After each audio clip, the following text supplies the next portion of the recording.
sure appreciate everyone tuning in here. Uh, this will not be Jump's first AMA. If you've been in our community for a while, you've probably heard him talk on AMAs previously or in videos. But he's one of the main driving forces of Omni Exchange. One of the reasons it's so cutting edge, and one of the reasons we're so excited about it. I've got a lot of good questions for him here today. Um, You've got quite a resume with Jumpman too. I'm looking at his Discord profile, and we've got a six-time NBA champ, six-time NBA Finals MVP, five-time MVP, 14-time All-Star, Defensive Player of the Year, Rookie of the Year. Just incredible. This is this your real resume, Jumpman? No, it's not. But I appreciate you reading it nonetheless. I did have somebody ask me once if that was true, and I had to tell them no, that's Michael Jordan. That's not me. It would be cool if Michael Jordan was on the Omni team. I feel like he would love Omni. Maybe we just need to get in touch with him. Oh, so that's Michael Jordan. I thought that was Vince Yeah. Carter up there. Okay, Oh, okay. did Vince Carter win an MVP? Um, no, but he won the hearts of the Canadians, and so we'll always Ah, be okay. indebted to him for that. So Okay. Cool. yeah, Yeah. so All right. Jumpman is his Discord profile. His friends call him Jump. He's gonna let me for the next hour call him that as well. So I'm pretty excited about that. I've got a lot of questions. Let's just Let's do let's it. just dig right into it. Let's do it. Okay, so how do you feel the launch of Omni Exchange went? I think I mean, I feel like it went really well. It's definitely the best product that I've been a part of, on a team that in terms of the production. I feel like we had a very long build on this project, months and months of the development team really building it out, iterating it, adding features, and then a fairly lengthy test process. So you're always going to have a few things that you don't see until it's live, and you don't see until you have users doing stuff that maybe you didn't think to test. But in terms of how it went, like I think it went really well, and I think that we're very very well positioned now. Over the next like 10 days or so to see users starting to migrate to Omni, and especially with our emissions going live, I think what 8 9 days from now. Yeah. Yeah, so I think it went well. There's always stuff to fix and to work on, and but yeah, I felt really pleased with it.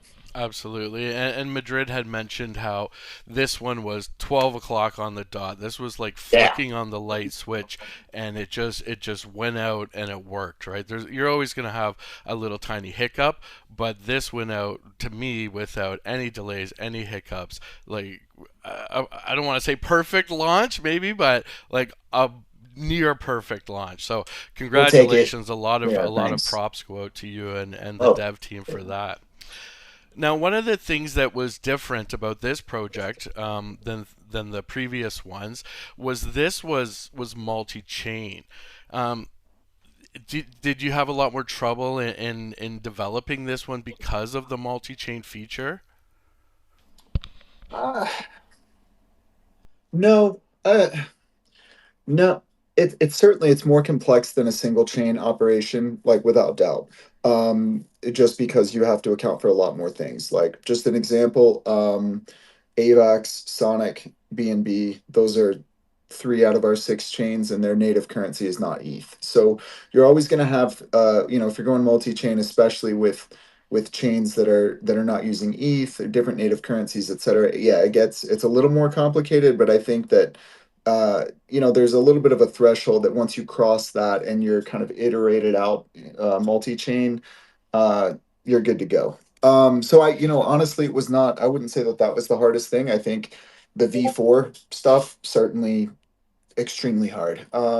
Just a big task, but I think once you can land the plane even with two chains, two 1 to 2 is difficult. 2 to 20 is not. In my opinion, you have infrastructure that you have to scale, but the tech side of it from our end is, you do all this kind of front end work, and then it pays off, in the years to come. Yeah, you could almost think of it like an electrical box, right? Where you've got those extra spots for Yeah, additional wires, right? And once you wire the that's a good initial analogy. box, the addition's not so difficult. Um, Yes. I'm a little embarrassed to say that you said something there that some of these chains, their native token was an ETH, and I never even fathom that. Like it's unbelievable to me that I didn't even think of that. But of course, Yeah. that would be another layer of complexity. I'm so used to just working in Ethereum by default. So, Yeah. wow, wow. So It's not if it that hard is, though. I don't want to overstate it because there were other things that were really hard. So I don't want to overstate it. You know, I'm glad that we landed where we landed. absolutely. So if it is so difficult to expand into a multi-chain environment or project, why would we want to like undertake that? What's the real benefit to us as a DEX, but also to the community and having those extra chains?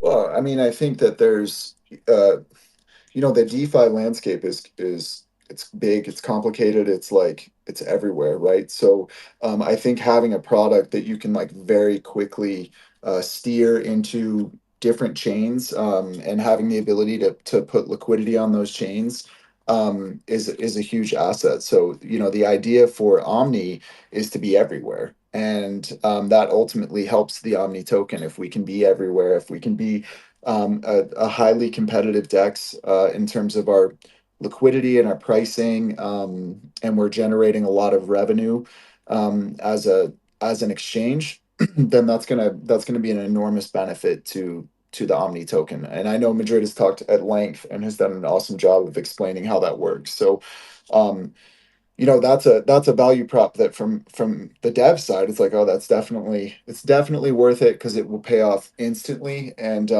it helps the community, it helps the Omni token. Great answer. Absolutely. Now, when you're putting a project of this magnitude together, we've talked a little bit about integration partners or launch partners, where you're incorporating some of that outside tech into this. What type of benefits does including that tech have for Omni, or what type of problems does it cause for you by having to integrate someone else's code? So sort of what's the benefit and what are the hardships in doing that? Yeah, good question. And I would say like a, the lion's share of what we have is not outside, it's inside tech, blood, sweat, and tears tech. But certainly there are a few examples of, external integrations that we've done, and I think the biggest one is certainly Layer Zero, whose tech I'm like on a personal level, I'm like that's extremely cool stuff. What they've built.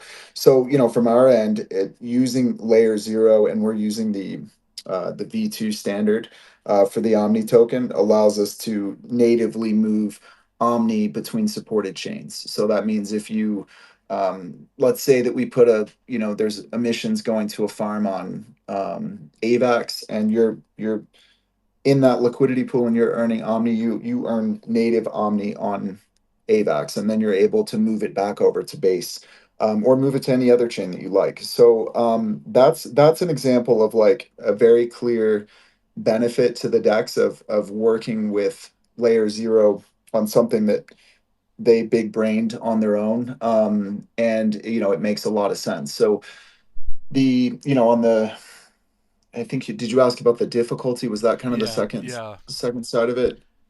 yes, uh hmm. Yeah, I mean, I think you just have to understand it really well. And we ultimately we had built it out for V1, and then we looked at V2 and decided, and we talked to Layer Zero, and if I recall, and understanding the difference between V1 and V2, and we decided to move up and go to V2. So I don't know. To be honest, everything's work. Like everything's kind of hard. So it's just absolutely. it's like there are some things that are worth it. And I think with this Dex too, we've taken the approach of like we're gonna do things the hard way. Like we're not gonna make things difficult for ourselves. But if there's something out there that makes sense, to the business and to the community and to the users, then it's worth the grind. You know what I mean? I couldn't agree more. And once everything is in full swing and users are familiar with all the tools and all the features and all the options they have, they're going to come to really appreciate it. I know we have a better understanding because we write the docs and we talk about this type of stuff. And once the community really sees everything that's there, I think it's going to blow their mind. So kudos to you, my friend. Oh Now, no, it's not me, it's a whole team. I mean, you it's were the part whole of our team. testing, so Absolutely. it's not, Absolutely. yeah. Um, so as a dev, what areas do you focus on to make sure that the user kind of is having the best experience possible? Yeah, good question. Um, I mean, I think you start with like the basic infrastructure, and the contours of the whole operation. Like everything needs to work, and it needs to work very well. It needs to be fast. I hate clicking something on our live site and seeing one of those little loading indicators. Like I hate that. So, from our end, like we would like our site to be, the fastest Web3 property that you visit. And we want it to be intuitive too, I think. And especially, I mean, I'm a user too. You know what I mean? Like I'm not just a developer. Like I remember being on PancakeSwap, I don't know, a long time ago, 5 years ago, which is like 100 years in crypto. But so like I'm a user too, and like our one of our goals, and I think, and we have ground to cover here, I think in the next month, is just to try to figure out how do you make it more intuitive. When does it make sense to explain? When does it make sense to not explain? It should feel very easy. So that to me is like really, really important, is like when you're using the site, you shouldn't get confused. You shouldn't get turned around. Like, where am I again? Where was I supposed to go to vote or something like that? So that is something that I think is really, really important. It's just needs to be accessible. It needs to be intuitive, and it needs to be pleasant. If that makes sense. Like, I want, if you're using our stuff, like I want you to enjoy it. Like it should be fun. And it should be really, really easy. So it's like, maybe like sounds like buzzwords, but I think something that I've learned over the last like few years at least, in doing this, inside Web3, is like, you have to spend a lot of time and a lot of effort to simplify. Like it doesn't start simple, it actually starts very complicated, and it's easy to like over engineer. So, to work backwards and to try to simplify, make things more simple, make things more intuitive, it takes a lot of effort. I actually enjoy that part. Wow, what a great point. What a great point. First, you've got to build it, you've got to make it right, you've got to make it usable, and then you can take the steps to get it down to simplify it as much as possible. So, if your shoes aren't comfy, you're just not going to wear them. So, really great point. Now, this is going to be a hard question, but it builds on what we Okay. were just talking about. Um, if you could rank these three areas that you're focused on, be it usability or functionality or profitability, how would you rank those three when you go to build something like Omni Exchange? Did you say it's usability, functionality, and Profitability. profitability, usability, functionality? Okay, I'm going to put a question back at you so that I can make sure I answer it properly. What's the difference in your mind between usability and functionality? Um, Usability would be like you said. It's really easy to use. It you don't have to ask a lot of questions. You can almost just muscle memory your way through it. I would Mhm. give functionality having a whole bunch of other tools that would Okay, expand the capabilities of a traditional DEX. okay. Yeah, and I would look at it too, now that you say that, is like usability is user experience, functionality is do things work properly? Is like, is my data right? Is Yes. like, how Yes. confident am I that how confident am I as a user that when Omni says the APR is X, that APR is X, or volume, all of that stuff. Right. I would include that. So, I mean, I think. in that vein, functionality has to be one. And I would also say like that's a prerequisite. Like it has to. If it doesn't, then don't release your product. So fortunately, we've cleared that hurdle. Because it has to work the way that it needs to work, and it has to be. There needs to be high fidelity and like high confidence in a from a user. Um, to Omni, meaning like you use our product and you're very confident that this is exactly what we say it is. And that may sound like, yeah, well, duh, but like again, as a user, I do know that there are other properties out there. We're not going to name them because we're not that kind of DEX, but there are properties out there that like will quote an APR that I know for a fact is not. I don't even know if it's achievable, but it's certainly not achievable for like the vast majority of users, and that's what gets advertised. And so we don't rock like that. So I would say first it's got to work, and it has to high fidelity in terms of data and your users confidence in what we're saying. Second is definitely usability. I hope I didn't interchange those words, but functionality first, usability second, profitability follows, right? Like that's a trailing indicator in my mind. It's like the site will be profitable. The Omni token will do well because of those things and a lot of other things too. But I think if you design the site or design the experience around like how do we make the most money, then your priorities are whack, and like it's not going to be that. It's not going to be even be a good product. So high fidelity, high functionality, great user experience, and I think if you focus on that and focus um, on the product that you're offering and like how do you make it so that the grizzled degen that's survived the last few cycles like feels at home on your site just like somebody like some of my friends that are just like getting into this now and don't really know what it means to provide liquidity. Like you got to be able to make the experience not identical but seamless for both. Absolutely. And you're right, profitability should be third because if you don't have the two above it working well, you just can't really build a profitable site because you won't have the users. They'll get frustrated. They'll go somewhere else. So Right. I agree totally with how you listed those. You also touched on other projects out there with these unachievable APRs. And that is so frustrating. And you chose Yeah. the higher ground by not naming names, but it is sort of unfair because you do, and this isn't just the big one on base. This could count for the one on AVAX. You get brought in at 4,000%. You think that it's going to be great. You keep your liquidity margin at narrow, and the Right. APR instantly gets cut by to a third or something like that. It's almost like Right. you have to be on this unachievable $1 tick to maintain that APR.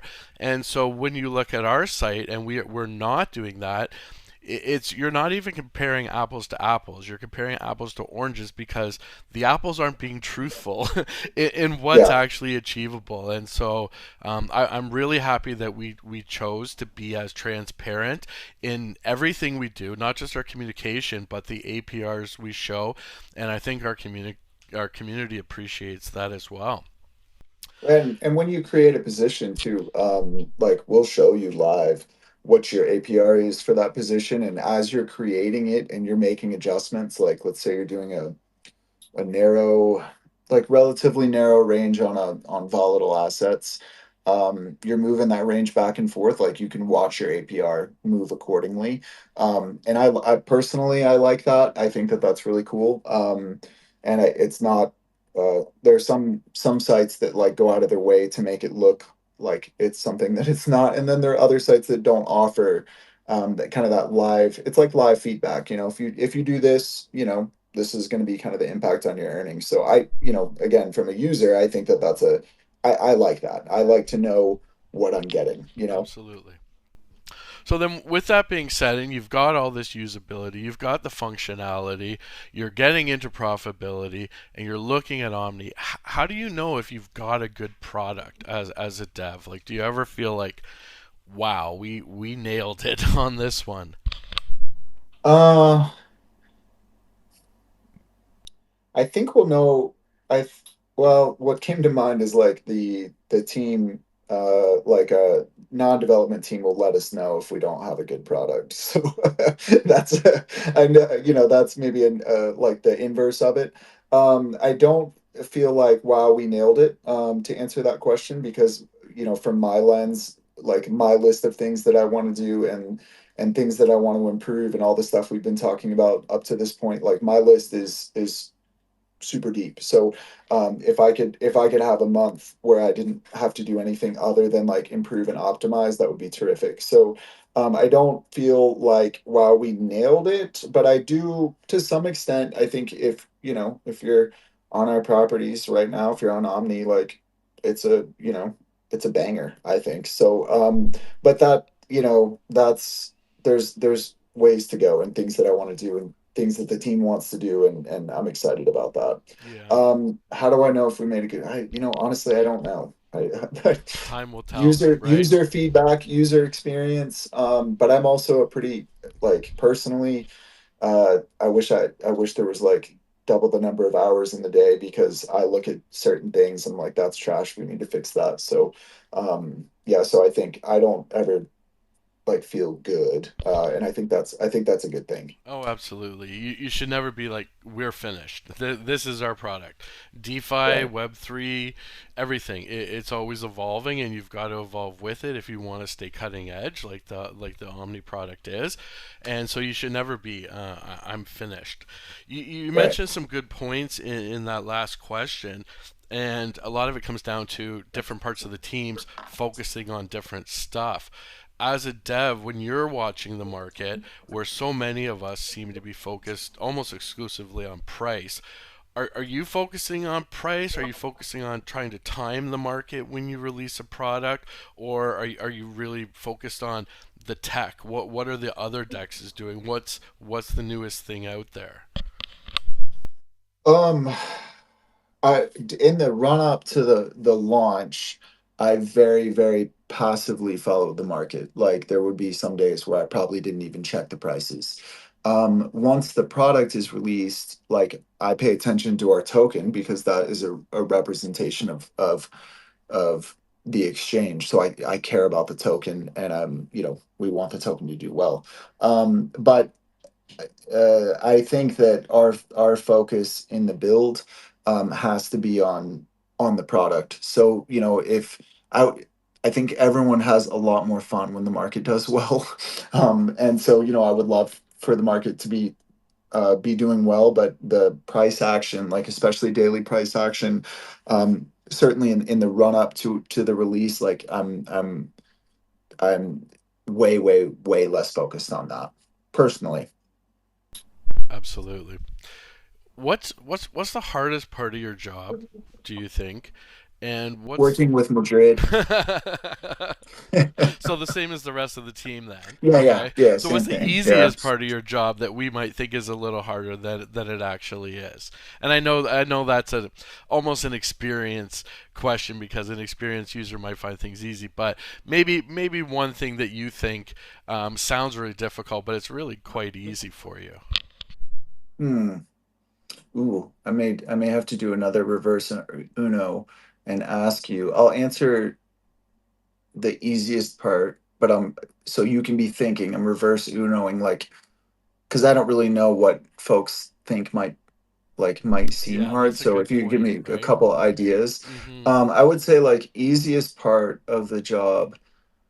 Well, I'll tell you, I mean, honestly, we have a great team. And we have a team of people here that like we've been working together a long time. And there are certainly days where like we want to kill each other, but I don't know if I should have said that KILL word I hope I don't get banned from X. I'm building my followers. I can't get banned now for using that word, but You have to there's use the certainly kill like function. yeah.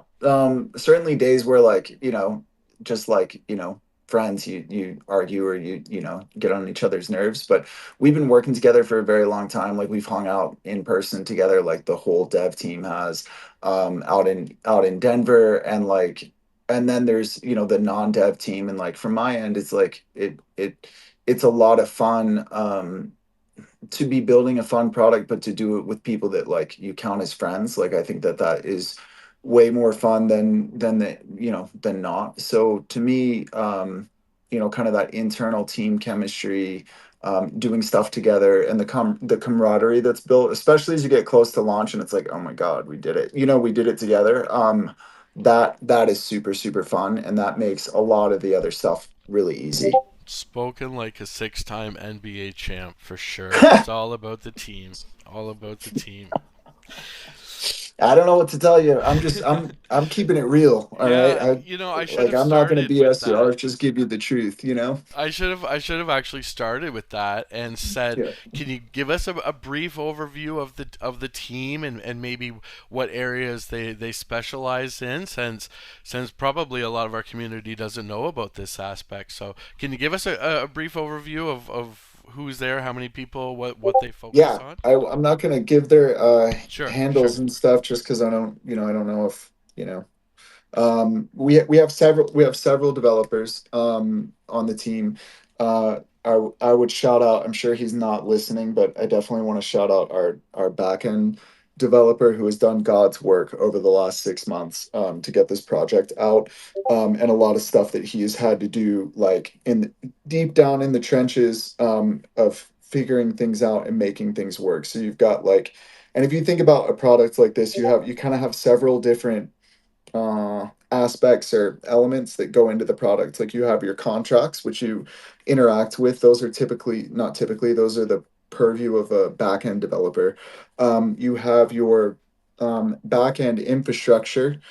So can think about our API routes, our subgraphs, and all the things that the user communicates with, but they don't ever know that they're touching that. So all of the data delivery. So if you think about when you go to our site and you go to swap, and we're searching through 8 different pools at once and trying to give you the best return, and maybe it's going to fragment that swap.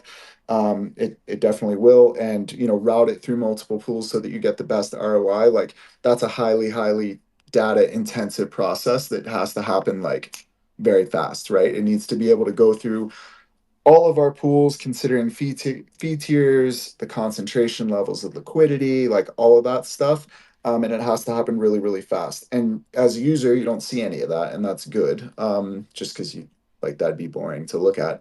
Um, but that is a largely back end process that then hits the front end. So the front end is your web interface, and designing and setting that up to talk to our data sources so that when we ask our data sources a question, we get an answer back quickly and can deliver that to the user. And then you've got design and how it looks and colors and all of that. But that's kind of the core of it. So we've got guys that sit in those spaces, and our backend developer is a monster. He's awesome. So Our when other we developers are monster too. I mean, it's a good team. So when we talked about launch partners, we could say, okay, Odo's protocol, that would all be implemented by the backend developer. Say that again. So when we have a launch partner like we talked about, and we're trying to implement Otis aggregators, that would be done by the backend person. Oh, no. No, actually. Honestly, non-developers usually help with stuff like that, because that basically, like, we have to build out all the infrastructure, right? And then to integrate with someone like Odos, we have to provide the data sources that they need, so that, and give them kind of the correct information so that they know how to track our liquidity pools and consider them for swaps. So I think Madrid actually did the request for integration with Hey, Odos, if I'm not now, mistaken. He's always awesome. saying he's a developer, and this is his big shining moment. There you So go. There you go. Shout out to yeah, Madrid. yeah. Now, has AI helped you? Is that something you're using every day? If it hasn't helped you to this point, in a year from now, do you see it helping you or making your job easier or faster? Good question. I think users can feel good about the fact that our backend developer does not use AI. He does not, he doesn't put our contracts into AI and have them, have it make improvements for him. That wouldn't be a good idea. Um, it has helped, but maybe not in the way that like I think the common perception out there, especially with web development right now, is like AI can make you a website in 5 minutes and and it can publish it and like yeah, but not one of these not one of these uh operations like it's way more complex. So honestly it's kind of like I'll try to use an analogy because you've been good at using analogies. It's like kind of the landscape of where it is now is like having a I don't want to say very smart, a very well educated person or like an encyclopedia uh, sitting in your office with you that you can use to kind of like bounce ideas off of or learn from or explain this to me. I'm not sure if I'm fully tracking. That to me is the use case for it right now. I mean, and it's good at like repetitive tasks and stuff like that. But I would say on the whole, we're not like AI reliant. I think if you're too AI reliant, then you're not I don't know. I don't love that. No, So that's I don't know where it's headed. Like it's definitely improved like dramatically in maybe the last like 6 to 18 months, certainly. I don't know where it's like fully headed. I do want to say it can't think. All right, I know all these models are like, oh, it's thinking. It's not really. It's just doing pattern recognition. But that's just my own personal cross to bear. So No, I that you made a great point and that's exactly how I think that the users are hearing about it. AI is going to write you code and do all this, and just like you say, publish it live and put it on your hosting, and you're going to just get a template. You can't just you can't just have AI write you Omni Exchange. It doesn't work like that. no, ChatGPT not it so gives you a lot of much. pictures and it can provide you mounds of graphics, but it's not making the Mona Lisa, and so you still need user intervention. You still need that human mind. But like you said, it's great to bounce ideas off of, or get some organization to all the ideas maybe you have. But it's a tool to use, but it's not replacing anybody anytime soon.